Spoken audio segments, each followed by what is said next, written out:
sim, muito importante para Tamoios é a questão da água e a questão do esgoto.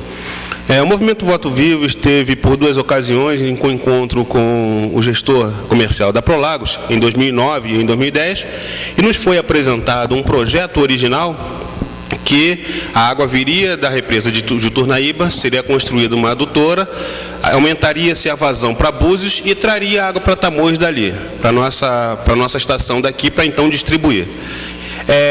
Nós fomos surpreendidos que esse ano foi apresentado um projeto em Cabo Frio, uma audiência pública, onde a água virá assim, das lagoas de Osaná.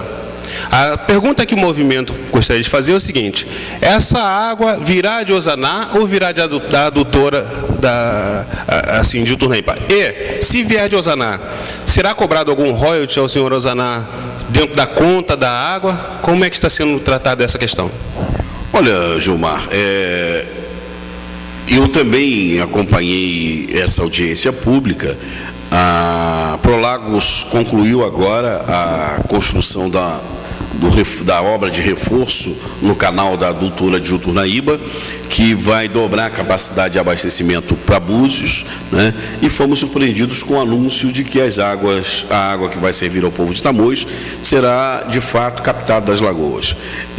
Diante dessa informação, eu solicitei, convoquei pela audiência, pela Comissão de Obras e Desenvolvimento da Assembleia Legislativa, juntamente com o deputado Sabino, nós convocamos uma audiência pública aqui em Tamoios para que o projeto seja apresentado à comunidade, seja discutido pela comunidade, né?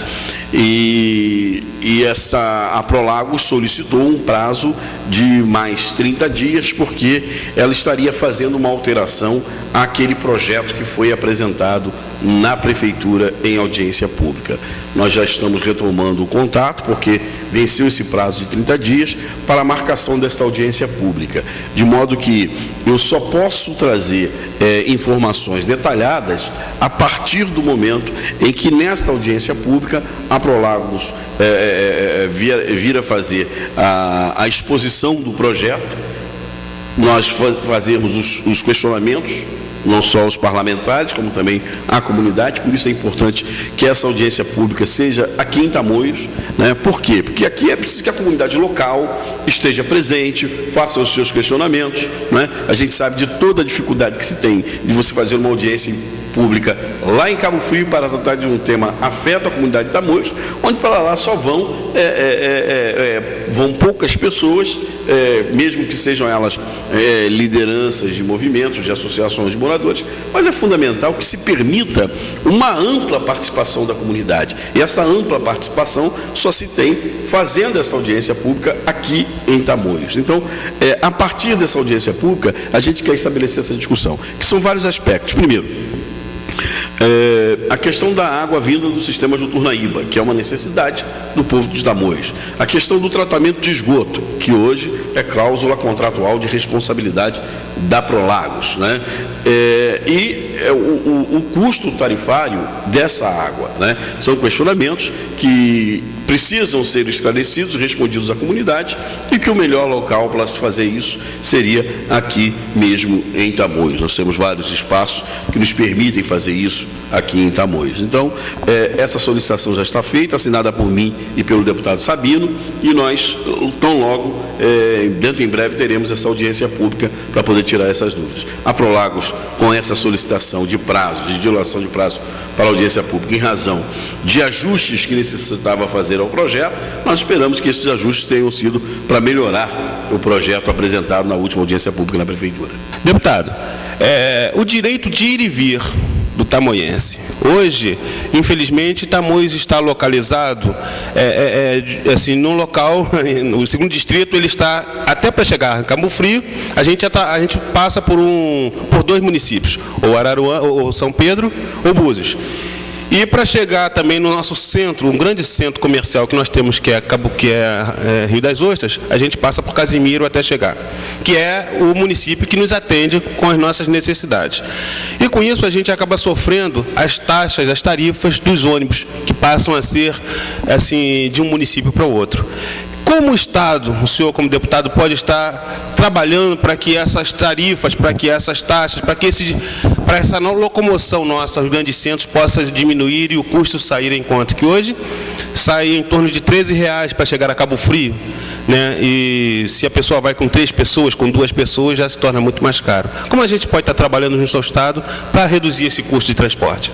Olha, a região metropolitana do Rio de Janeiro está vivendo a experiência do bilhete único, que reduziu o custo tarifário das pessoas que se deslocam da Baixada de São Gonçalo até o centro do Rio de Janeiro.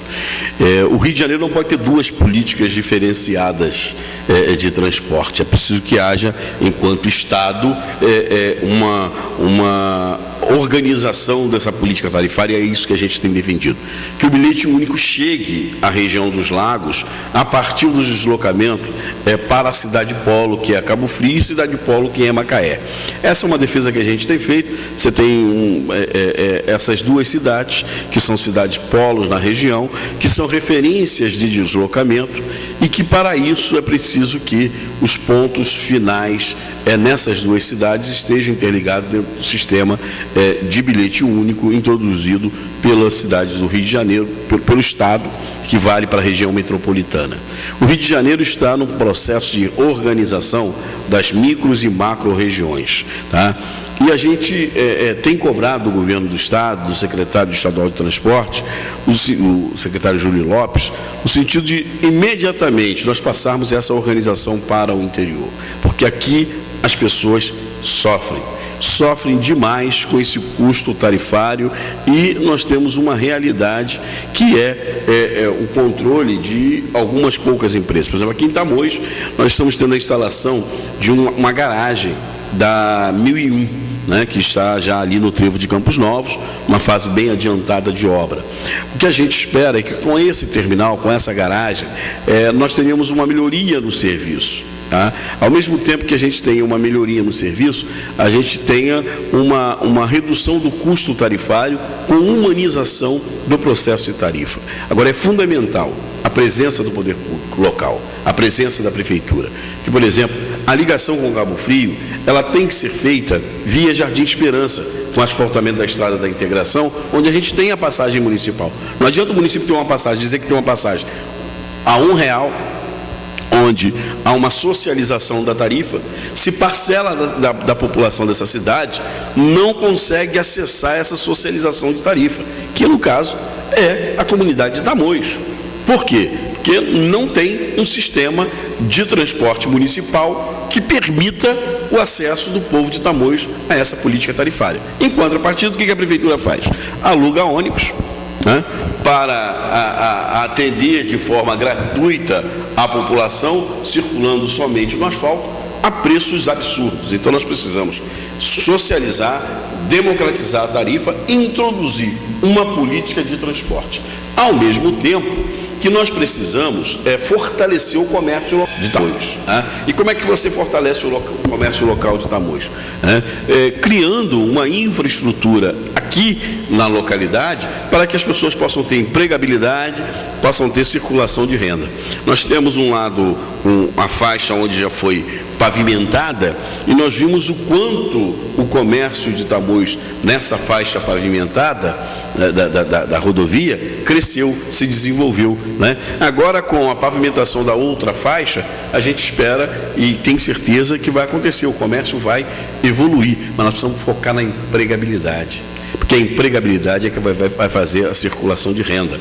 E com a gente fortalece o comércio local. É impossível você estar aqui a poucos quilômetros de Macaé, a mesma distância que nós estamos de Macaé, nós vamos estar daqui a pouco no polo petroquímico de Itaboraí, né, com essa ligação que nós temos pela Via Lagos. E nós precisamos, nesse meio do caminho, entre o polo de petróleo de Macaé e o polo petroquímico de Itaboraí, empresas aqui se instalem. Nós temos aqui do lado o exemplo, né, da Zona Especial de Negócios de Rio das Ostras, que já gera hoje ali aproximadamente 5.000 empregos. De igual forma, você observa aqui na região de São Pedro da Aldeia, próximo aqui ao 2º distrito, o município de São Pedro da Aldeia criou um polo de distribuição. E nesse polo de distribuição, diversas empresas se instalaram, algumas delas até deixando Cabo Frio para se instalar ali em busca desse benefício, desse incentivo que a Prefeitura deu, como por exemplo a Coca-Cola, né? E que já geram ali mais de 1.000 empregos no polo de distribuição de São Pedro da Aldeia. Eu me pergunto, né, o que fazem os governantes dessa cidade, que tendo aqui nessa região essa facilidade de acesso, de ligação entre esses dois polos, de petróleo e polo petroquímico de Itaboraí, com toda essa imensidão de terra que nós temos, né? Com a facilidade de abastecimento de água, como nós temos aqui, né? Com essas lagoas instaladas, por que não criar um condomínio industrial, trazendo as empresas do setor de tecnologia, para que aqui se instalem e gerem emprego para a nossa juventude, para o chefe de família, né? Com isso, o que a gente faz? A gente evita esse deslocamento a Macaé, porque você tem emprego aqui. Por que se desloca até lá? Porque lá está o emprego, né? Então, quando você instala esse polo aqui, você gera emprego aqui, né? Você gerando emprego aqui, você está permitindo a circulação de recursos aqui, fortalece o comércio. E, naturalmente, fortalecendo o comércio, você melhora o serviço de transporte, né? Porque você, quando você evita o deslocamento com o trabalho, com o fortalecimento do comércio, você está tirando a necessidade de haver esse deslocamento de transporte. Aí você já alivia o peso da carga do transporte, né? Reduz a superlotação, ao mesmo tempo você faz circular e fortalecer o comércio local. Então eu penso, enquanto homem público, que um governo, um governante, deve pensar sobre todos esses aspectos, né? Ao invés de levar a mão de obra daqui para lá, eu tenho que trazer o mercado de trabalho para cá, porque aí eu fortaleço a economia local. Essa é uma visão possível, porque nenhum outro município na região tem as características e o potencial que nós temos. Basta haver investimento. Eu falaria em dois polos. Um na estrada que liga o Jardim Esperança a Tamoios, e o outro na região de Botafogo, ali naquela região onde inicialmente se trabalhou a questão de um assentamento na Fazenda Santa Cecília, assentamento este que não foi adiante por ser uma área de charco, de brejo, onde as pessoas não podem habitar. Evidentemente que ali nem cultivar. Ali vai ter que ser aterrado, e sendo aterrado é preciso que seja dada uma destinação industrial na área de tecnologia para poder gerar emprego e atender a toda essa nossa comunidade. Essa é a minha visão da questão do transporte, que passa pela questão do desenvolvimento. Muito bem, Jânio.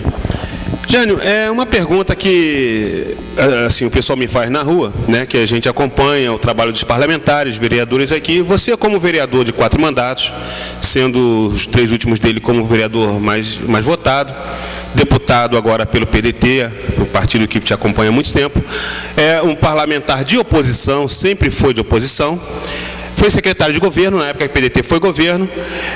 As pessoas ainda não o conhecem em Tamoios, né? Então eu gostaria que você passasse aqui para os telespectadores da TV Tamoios, qual é a sua história em Tamoios, como você começou, qual é a sua obra e como você conhece Tamoios?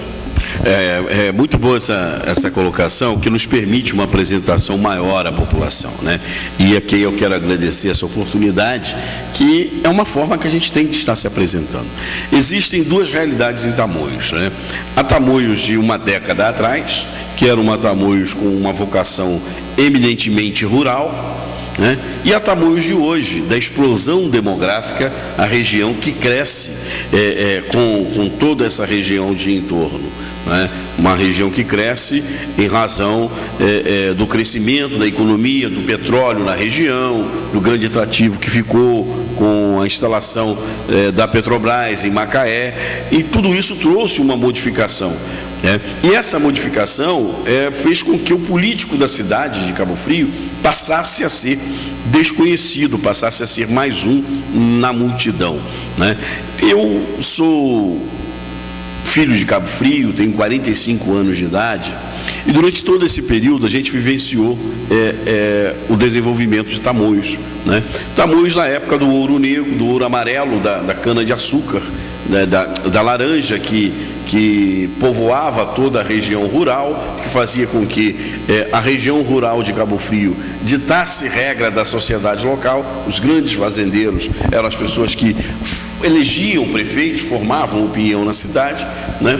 A Tamoios de hoje, a Tamoios do Ouro Negro, né? Tamoios que passou pela modernização do Proálcool, no período da grande crise de petróleo, quando o Brasil tinha que buscar combustível alternativo. Foi Tamoios que deu o grande passo com a Grisa produzindo álcool, combustível, né? A partir da cana-de-açúcar, como inovação no mercado, até essa Tamoios de hoje do petróleo, que com o desenvolvimento da tecnologia de exploração em águas profundas desenvolvido pela COP, da UFRJ, o Brasil passou a sua autossuficiência na produção do petróleo a partir da Bacia de Campos e a partir de Macaé. E aí um novo paradigma, uma nova Tamoios surge, uma Tamoios urbana, né? Uma Tamoios que pulsa forte, uma Tamoios que tem receita, uma Tamoios que tem uma economia, né? Que recebe muitos dos moradores que vêm do Rio de Janeiro, né? Que se aposentam em razão da explosão da violência no Rio de Janeiro, vêm para cá em busca de paz, né? Em busca da tranquilidade, combinada com a vizinhança da empregabilidade aqui na região de Macaé e Rio das Ostras. Essa Tamoio, que até então eu acompanhei o desenvolvimento, né, há 20 anos atrás, não tínhamos aqui ainda o programa de energia. Eram toras de eucalipto que serviam de postes e que puxava aquela monte de gambiarra de fio, que quando chegava o cair da tarde, que ligavam a televisão, a combinação de televisão com geladeira gerava um curto-circuito e a luz caía para todo mundo, né? E aqui eu cheguei como secretário no então governo de José Bonifácio, era administrador local o João Ceará, e nós trouxemos o programa Uma Luz na Escuridão com o governador Brizola, e levamos energia para todas as ruas de Tamoio, inclusive lá para a zona rural, até o Vinhático, né? Com o programa Uma Luz na Escuridão. Depois nós fizemos o aterramento de todas as ruas, né? Que era uma areia branca. Quando o caminhão entrava para entregar material, tinha que vir um outro para poder rebocar, porque ele atolava, né? Fizemos, a partir da Avenida da Torre, o aterramento de todas as ruas, vindo lá do Gargoá, passando pela Avenida da Torre, até chegar ali à Beira-Rio. Então, eu acompanhei esse desenvolvimento de Tamoios, sempre presente, sempre atuante, né? É importante que a gente fale dessa vocação de Tamoios, quando tinha aqui a escola Maria José Barroso e a escola Edith Castro. Nós tombamos a escola Edith Castro, uma escolinha velha, e construímos um prédio moderno e bonito. E quando concluíamos a obra da Edith Castro, já surgia a necessidade de se construir lá atrás o CIEP Lísia Bernardes, porque a escola Amélia Ferreira já não atendia a demanda ali da região de Unamar, né? E quando concluído o CIEP, tem que se fazer a escola Nilo Batista, porque a população cresceu mais ainda. Então eu acompanho passo a passo esse desenvolvimento de Tamoios, sei da necessidade de cada uma das instalações, né? Do posto de saúde de Unamar ao posto de saúde de Santo Antônio, né? Acompanhei como vereador e fiscalizei a construção do hospital de Tamoios e sempre fiz a crítica, porque na verdade o hospital nunca funcionou, não passou de uma enganação. Você não conhece uma cirurgia que tenha sido feita no hospital de Tamoios, uma falta de respeito plena à população de Tamoios. Então, a gente acompanhou todo esse desenvolvimento, conhece cada cantinho, cada necessidade. A gente viu a proliferação dos areais, né, que construíam lagoas imensas e iam se abandonando e deixando a população à sorte, né?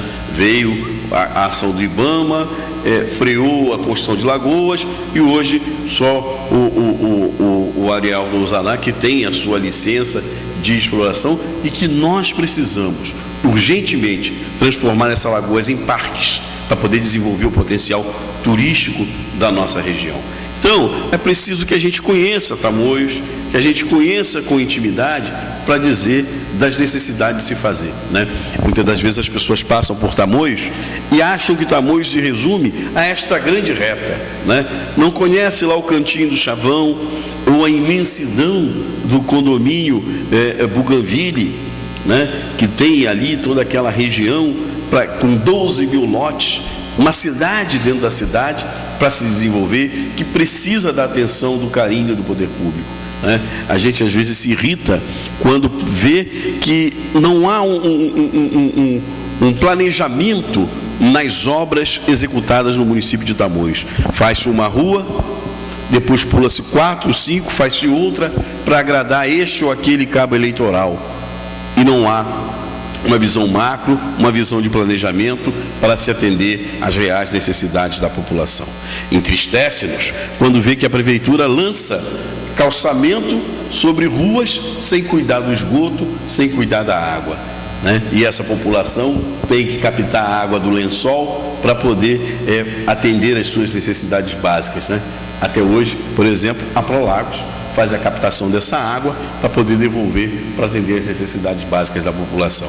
Então, tudo isso é reflexo da falta de planejamento de uma região que se desenvolve de forma acelerada sem a presença do poder público. Para isso, o que a gente precisa fazer? A gente precisa ter aqui um gabinete do prefeito. E o prefeito tem que estar aqui ao menos uma vez por semana. A gente tem que ter aqui uma subprefeitura com uma estrutura de prefeitura, com todas as secretarias presentes. E essas secretarias comandadas por pessoas aqui da localidade, que conheçam Tamoios, que saibam, que vivam as necessidades, as angústias que o povo de Tamoios vive, para poder agir, para atender essas reais necessidades, né? A gente viveu um período em que os subprefeitos, por exemplo, eram importados, né? Eu lembro que João Ceará era um subprefeito de Tamoios que conhecia profundamente cada cantinho, que sabia da origem de cada família, e aí ficou muito fácil entrar com o programa Luz na Escuridão, entrar com o programa de ensaiamento das ruas, porque ele conhecia, localizar as escolas para construção, o CEP Elisa Bernardes, né? A escola Maria José Barroso, porque ele conhecia, ele sabia. A Edith Castro, sabia cada cantinho, cada real necessidade. Infelizmente, depois dele, vieram vários subprefeitos que foram trazidos lá do primeiro distrito para atender compromissos políticos, né? Sem levar em consideração a realidade e a necessidade de Tamoios. Então, a gente precisa fazer disso uma página virada, porque Tamoios tem lideranças, tem jovens que estão cursando universidade, tem lideranças empresariais, tem lideranças comunitárias capazes de assumir os destinos de Tamoios, capazes de dizer como essa região vai se desenvolver e o que é melhor para ela. É isso que precisa, e é isso que vai ser a subprefeitura. Quem vai vir de Cabo Frio para cá? O prefeito. Para fazer reunião uma vez por semana com o subprefeito e com os secretários, com os subsecretários, para poder fazer a pauta de investimento de dinheiro público aqui em Tamoios. Deputado Jânio Mendes, acabamos de ouvir aqui um plano de governo. Depois dos comerciais, a gente precisa saber se o senhor é pré-candidato à Prefeitura de Cabo Frio.